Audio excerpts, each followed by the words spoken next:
অবহেলার চরম জবাব দিন এই 4টি উপায়ে। মানুষের অবহেলা সইতে সইতে আপনি কি আজ বড্ড একা হয়ে গেছেন? তবে আজকের এই কথাগুলো আপনার জীবনের মোড় ঘুরিয়ে দেবে, কথা দিচ্ছি। নাম্বার 1, গুরুত্ব খোঁজা বন্ধ করুন। অন্যের কাছে নিজের দাম খোঁজা আজই বন্ধ করুন। যে আপনাকে বোঝে না তার কাছে নিজেকে কখনোই সস্তা করবেন না।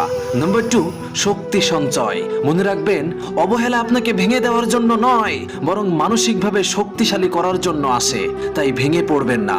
নাম্বার 3, নিজের দায়িত্ব।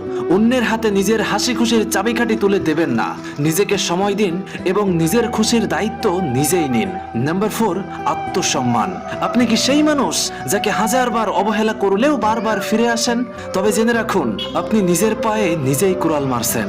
নাম্বার 5, দূরত্ব বজায়। যারা কেবল প্রয়োজনে আপনাকে মনে রাখে, সেই স্বার্থপর মানুষদের জীবন থেকে আজই ডিলিট করে দিন। আসলে আপনার মূল্য তারাই বুঝবে যারা আপনাকে হারানোর ভয়